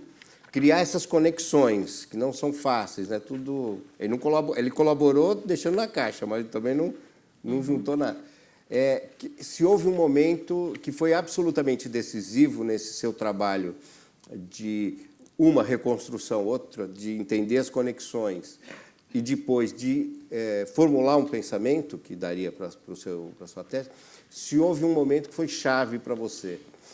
Eu acho que foi espalhado, foram vários momentos, mas teve um momento chave que foi quando eu montei um grande mapa do que seria a tese, quando eu comecei a montar o que seriam os futuros capítulos, O que seria a tese, o mapa que da tese, seria não o o mapa da tese daí, do que é material. da organização Sei. desse material já, e tudo com uma pesquisa científica, com todas as teorias que estavam ali me auxiliando a ler tudo isso. E foi quando eu fui mostrar para ele esse mapa, esse grande mapa, porque era o meu medo era saber a reação dele, porque até ali esses estudos eram feitos com autores franceses do século XIX. E esse foi o primeiro estudo que foi feito com um autor vivo. Então, era uma coisa... Para mim, era uma coisa assim... E o primeiro com esse porte no Brasil? Não. Primeiro no Primeiro Brasil. no Brasil. Primeiro no Brasil. E, então, era uma coisa de saber qual é a reação da pessoa, porque é muito fácil você falar daquele, né, que não tem mais o que reclamar. Que não tem mais reação. E, ao mesmo tempo, hoje, para os meus alunos, por exemplo, trabalharem com... Já tem uma história de pesquisa atrás disso. Naquele era a primeira. E o que seria a reação dele? Por um lado, ele tinha... são documentos íntimos ali, por mais, né, que seja uma construção literária, era uma coisa pessoal que ele me entregou. E qual era a reação dele de ver tudo aquilo retrabalhado, né? Então, eu me lembra que eu fui lá te mostrar, eu me lembro até hoje, lá na sala, lá no seu escritório, eu mostrei tudo isso para ele, assim, ainda era um grande mapa, eu não tinha redigido todos os capítulos, né? E ele virou para mim e disse assim, como você chegou a isso? Quer dizer, a pergunta voltou, qual foi o seu processo de criação, né? Para chegar a isso. Eu me lembro que ele falou assim, nossa, como Você se enxergou ali naquilo tudo, Loyola? Ah, no fim acabei enxergando. No claro. fim. Porque é muito curioso, porque aí é o filho do meu filho. Então, é a criação em cima da criação. A tese dela. É a recriação.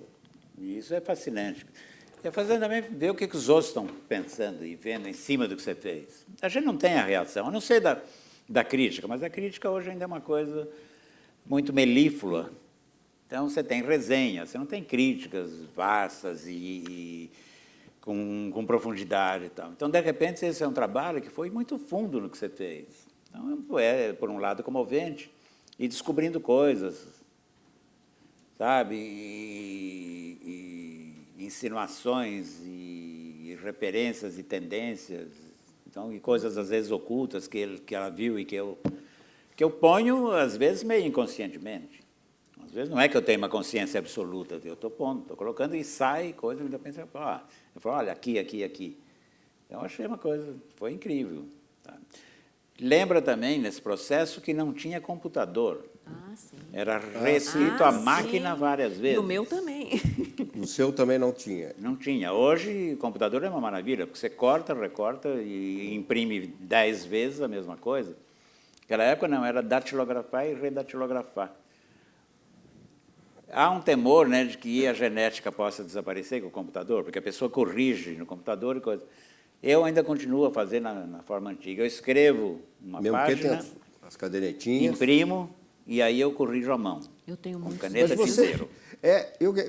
desde o começo, eu queria te fazer essa questão. Por que você guarda as coisas? Você tinha desde o início, porque não é apenas nesse trabalho, em todos os trabalhos, né? No Zero, por exemplo, tem... porque o Zero também começou como a sua ideia inicial era de conto, se eu não estou enganado. Foi um conto. Foi um conto. É o menino que tinha música na barriga. Exatamente. E você tem, digamos assim, Tem esse ponto lá. o esboço ali meio grampeado, tal, nas antigas laudas de imprensa. Da última hora. Da última hora. Quer dizer, por que você guarda as coisas? Quer dizer, fazer as anotações, tudo bem, mas entender, você sempre teve na cabeça a ideia de que isso pode ser útil para um terceiro? Não. Você guarda porque é uma questão emocional? Não é um sentimento de posteridade, não pelo amor de Deus. É emocional. É emocional por causa do processo doloroso de criação. Eu diria que é uma coisa que o meu avô, pai do meu pai, já fazia. Fazia como? Meu avô era marceneiro. E o que ele tinha? Ele tinha guardados, assim, ele esculpia uns cavalos, umas coisinhas para enfeitar cômodas. Ele construía móveis. Era marceneiro, construía móveis, cama, guarda-roupa, etc. Então, E ele ia guardando as coisas que não tinham dado certo, mas ele tinha tudo guardado. Então, você via na oficina dele um monte de coisas. Eu lembro que ele tinha guardado na oficina dele um monte de bolinha de vidro. E aí, um dia, eu falei assim, o que é isso? Essas bolinhas de vidro, o senhor joga bolinha de vidro, era da sua infância? Ele disse, não, isso aí eram os olhos dos cavalos. Eu falei, que olhos dos cavalos? Ele falou, eu fiz um carrossel em 1911, em Matão. Ele fez um carrossel a partir de uma gravura. Me parece que era um catálogo, sabe aqueles catálogos americanos de venda por correio, que era muito comum, ou de uma revista, e que ele achou deslumbrante, e aí ele ia no mato, derrubava uma árvore e esculpia o cavalo, era uma coisa... Então ele tinha, assim, uma cabeça esculpida, guardada, porque não deu certo naquele coisa. Então ele guardava muito isso. Aí veio meu pai, filho dele. Meu pai tinha gavetas e gavetas de papéis, de santinhos, de orações, de livros velhos, de cadernos que ele tinha guardado, de tudo. Então, acho que eu peguei a mania. É uma mania. É uma questão de DNA, então. É uma questão de DNA. Por sorte. E de vez em quando eu sorte acho... minha. Hã? Sorte minha, hein? Eu já pensei em botar fogo em tudo. Eu também já pensei em dou lá para a Unesp, algum dia se vale alguma coisa, essa coisa, nem sei, porque a gente não sabe nada da obra da gente. Não sei se vou ficar, se não vou ficar também. A PUC aceita também. Hã? A PUC aceita. PUC. Não para a Unesp, só porque é de Araraquara. Mas, de vez em quando, eu vou lá atrás e olho um texto, eu acho curioso nessa coisa, eu escrevi isso. É um pouco para ver como eu Então mudei. você brinca com você mesmo também, Eu né? brinco comigo mesmo, falo assim, eu escrevi isso. Você joga com você Às mesmo. vezes tenho vergonha daquilo que eu escrevi, mas mostra vários Inácios ao longo dessa vida. Eu não sei, será que lê o texto da Mancha rápido?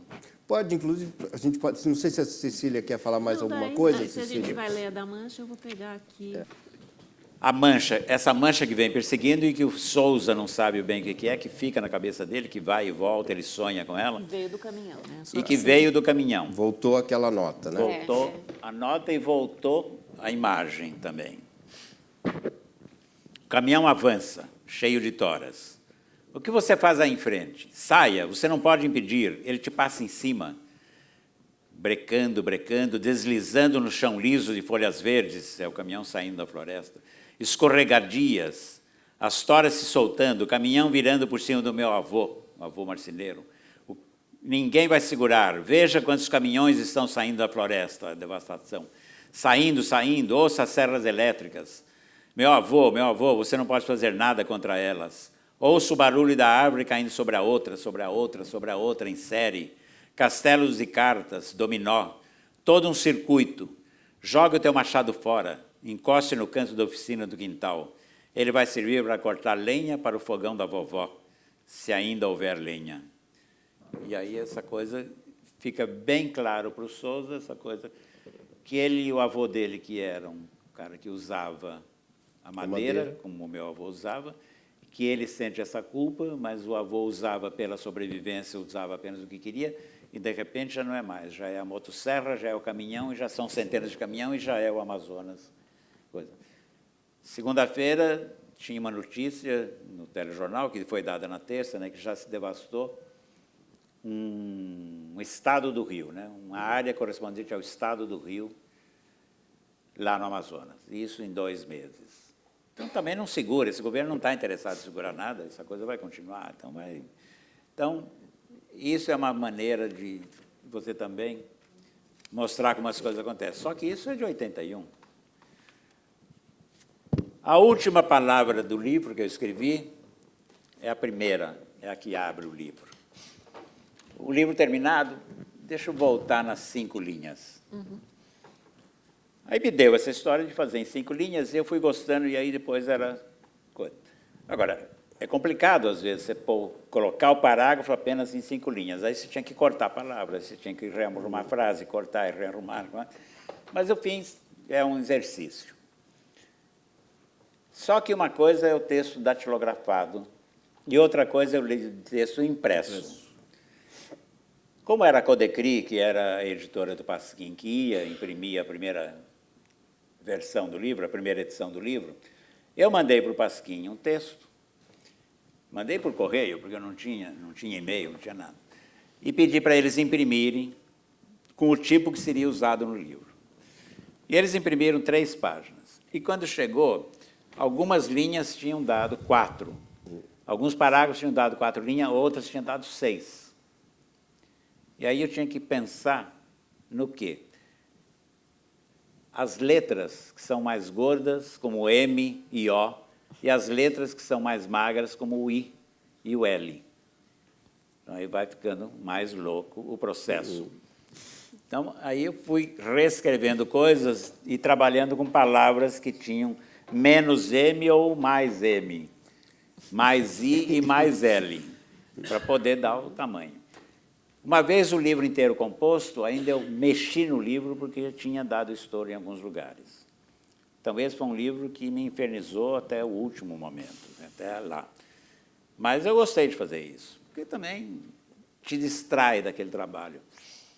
Eu não estava aguentando o livro, inclusive o calor que eu sentia. Eu sempre trabalhei com uma jarra de água gelada em cima da mesa. Tem uma foto da Vânia Toledo, eu em casa trabalhando, essa jarra d'água está lá. Em um outro momento, eu enchi as paredes do meu apartamento, nessa altura eu tinha separado, da Bia, estava sozinho numa kitnet aqui na Bela Sintra, onde eu escrevi o Não Verás, e eu enchi de pôsteres de árvores. Era uma época que se vendiam uns pôsteres enormes de árvore, de praia, de lago, de rio, de cachoeira. Inteirinho o apartamento era cheio. E eu tenho um amigo que tem uma foto para contrapor e para eu me sentir mais fresco. Tem aquelas fotos da Ana Teófilo, não é? Tinha umas fotos da Ana Teófilo maravilhosas. E também lembro que um dia eu estava... Era muito calor, eu estava de cueca pelo apartamento dançando. E era vizinha, tinha uma repórter da Folha, que eu nem sabia. E ela depois me encontrou na rua, falou, eu te vi, você estava na mesa, estava escrevendo. Aí eu falei, aquela coisa que você fala, eu costumo escrever nu. E ela publicou na Folha. Até hoje, de vez em quando, as pessoas... Você ainda escreve nu? Eu nunca escrevi nu. Mas você deixa correr essas coisas. É a construção do boato, né? É a construção do mito. A construção do mito. A primeira palavra, quando terminou o livro, estava pronto, eu tinha Guimarães Rosa na cabeça, um famoso início, que é do Grande Sertão, né? Nonada. E aquilo ficava nonada, e me impressionava muito. Eu falei assim, eu quero começar com uma palavra estranha. E como o primeiro parágrafo é sobre o cheiro que vem dos acampamentos, que é um cheiro tenebroso, eu peguei o dicionário e fiz uma lista de pessoas. Agora, cadê o nosso? Fedor, fede, fedentina, Fedorento, pavoroso, calamitoso, insuportável, catinguento.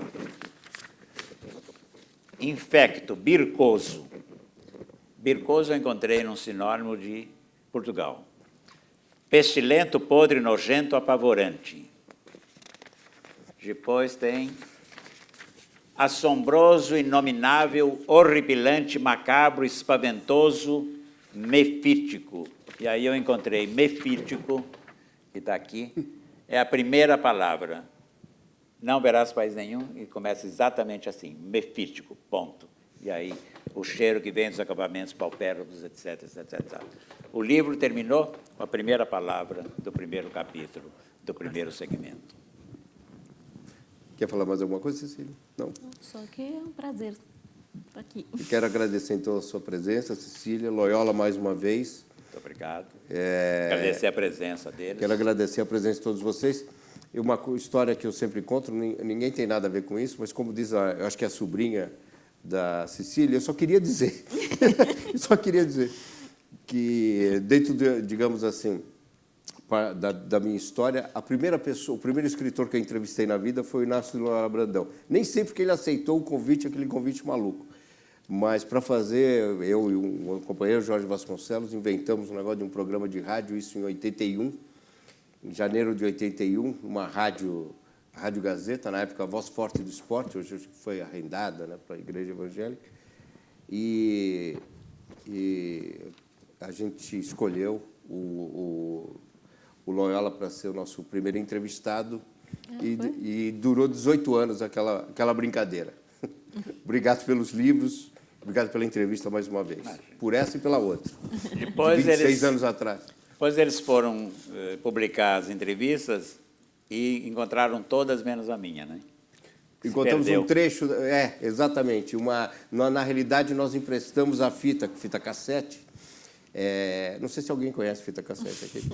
Emprestamos a fita para um repórter do jornal Estado de São Paulo fazer uma matéria quando foi acho que 5, 6 anos do programa, alguma coisa assim, e ele nos devolveu a fita, parte da fita amassada.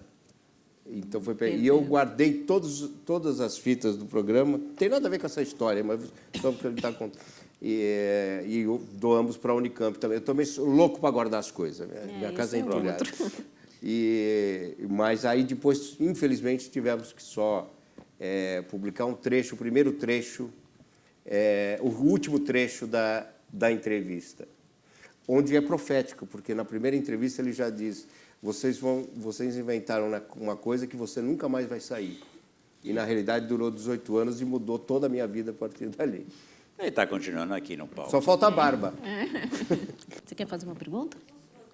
Claro, Tá bom, aliás, nem abrimos para a pergunta. Eu não li o livro, né? Eu vim por causa da minha mãe, que ela sempre cita princípios do livro, eu trouxe ela aqui hoje. E eu vi uma parte que você falou que você se questionou uma vez se você acreditava nos homens. Nos homens. E você disse que você acreditava neles e que talvez não, e você ficou naquela piração de sim ou não. Percebendo que o seu livro tem muita coisa parecida com o que está realmente acontecendo hoje, você disse que não era profético, mas aconteceu muita coisa. Você, vendo isso hoje, ainda acredita nos homens? Acredito. Acredito por uma questão.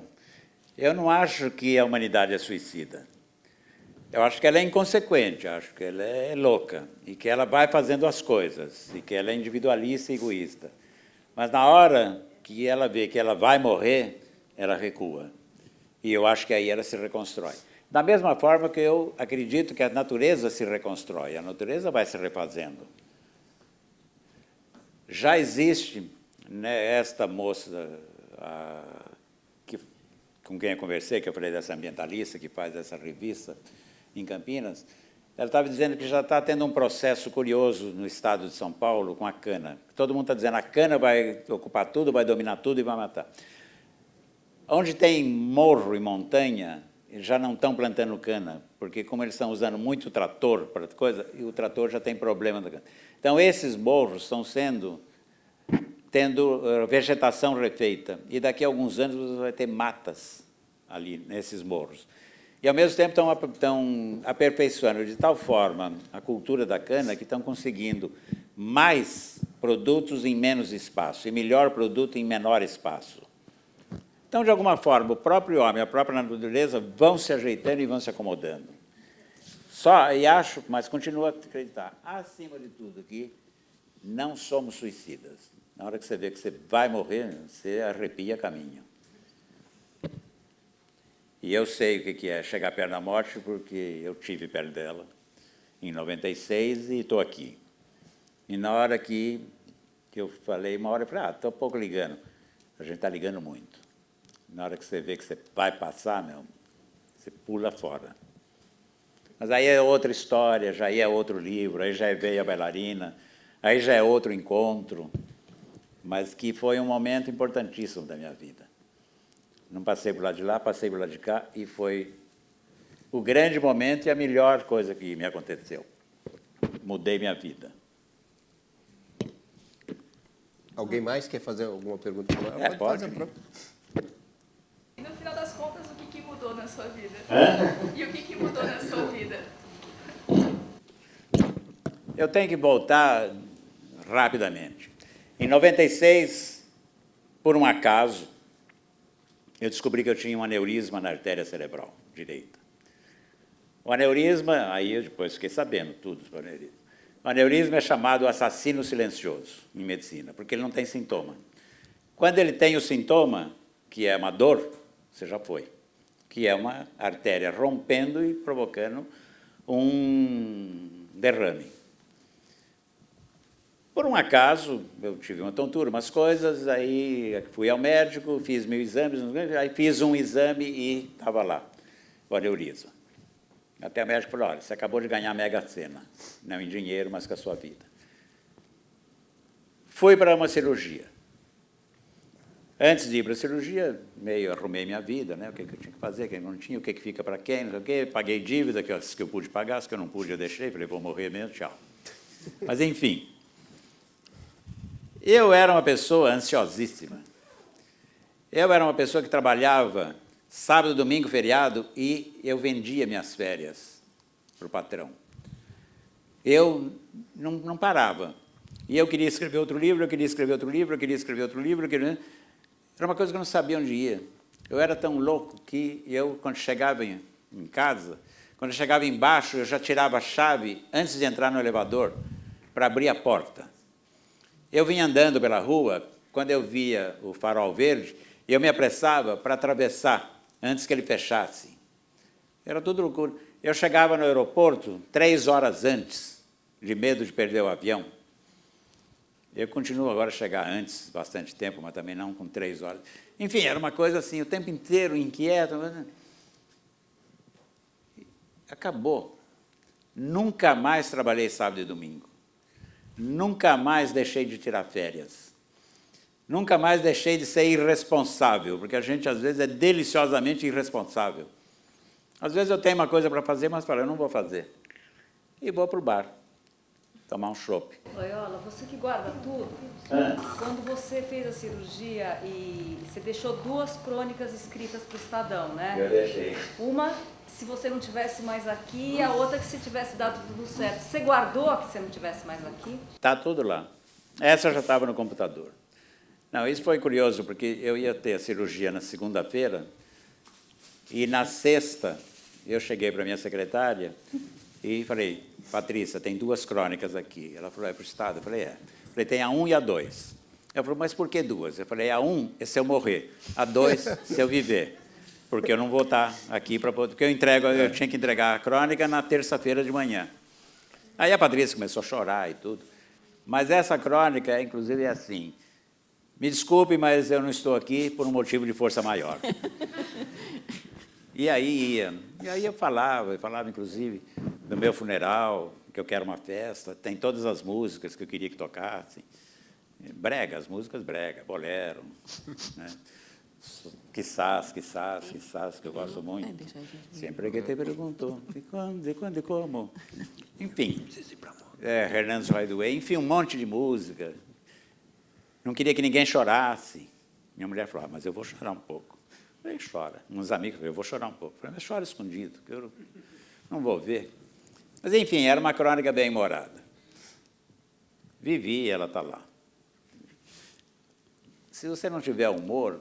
Quando eu escrevi o Veia Bailarina, a primeira versão era um deprê total. Assim, por que aconteceu comigo? Por quê? De repente eu falei, pô, eu vivi. Aconteceu comigo e eu estou vivo. E aí virei todo o livro. E esse livro hoje, curiosamente, virou autoajuda. Eu que sempre detestei autoajuda. Médicos recomendam até hoje para quem vai fazer uma cirurgia de risco. Essa cirurgia era super delicada e invasiva. Uma coisa de 12 horas lá. Eu não vi nada, também não faz mal. Mas aí, os médicos recomendam porque é um livro para cima. Hoje em dia, eu sei o que é a intensidade de viver. E eu adquiri uma noção da fragilidade. Eu não sei se eu termino essa conversa. Pode ser que eu acabe ali. Só que enquanto eu estou falando, eu sinto que eu estou vivo. Só quem chegou ali e não foi é que tem essa sensação dessa intensidade. A luz é uma coisa diferente, as cores são diferentes, os sabores são diferentes. Então muda tudo. Quando você pergunta de mudança, muda tudo. Muda. Os grandes problemas são grandes problemas. Se tiver solução, tem. Se não tiver, dizia no interior, que não tem remédio, o remediado está. E assim você... Não é conformismo, mas é uma nova maneira de encarar as coisas. Muito obrigado. Muito obrigado. Até a próxima vez, gente. Bom jogo a todos.